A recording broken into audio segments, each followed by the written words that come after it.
Fernando Alonso is back! Fernando Alonso secured a second place at the Duch Grand Prix in Zandvoort after being off the pace in the last 6 races, with Canada being an exception. People started to doubt him, but as always, you can never count Alonso out.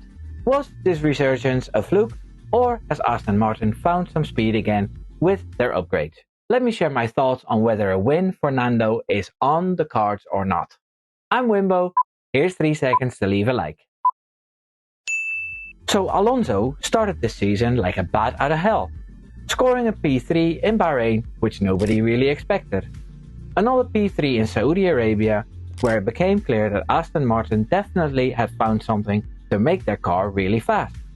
Another P3 in Australia after a huge crash that was caused by his fellow Spaniard, Carlos Sainz. Fernando screamed that the order should be put back to the previous sector, half a second after the crash. That's Alonso's 200 IQ brain at work. In Baku, he finished 4th, but in Miami, he was back again in P3.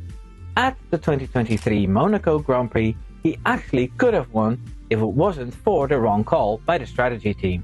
They put him on mediums instead of inters, and Verstappen was actually quite lucky. Or he wouldn't have his 9 wins in a row now.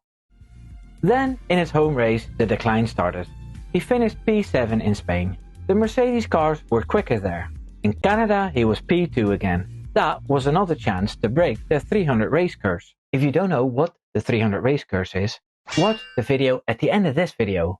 I highly recommend it. In Austria, he was P5 and at Silverstone, P7. In Hungary, he barely was in the top 10 with a P9 finish. In Belgium, he was P5 and that was the end of the first half of the season. So what happened with the Aston Martin package?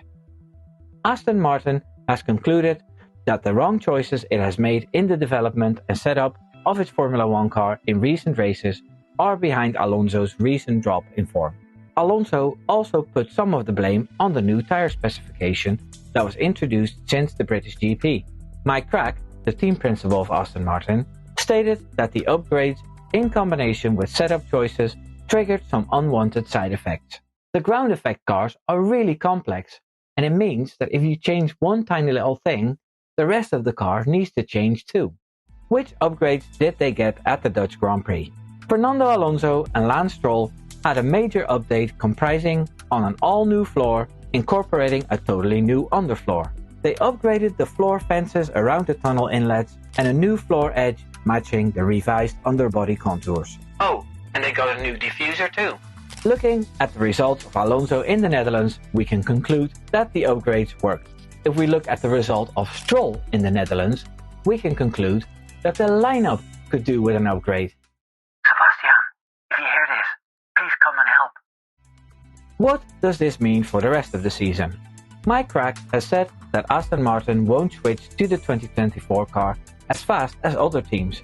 They have a development plan with bits and bobs all throughout the season. This doesn't bode well for Mercedes, as they want to finish P2 and start on the 2024 package quickly. I personally think that teams shouldn't drop a season at all. Everything learned within the cost cap in a season will help you the next season.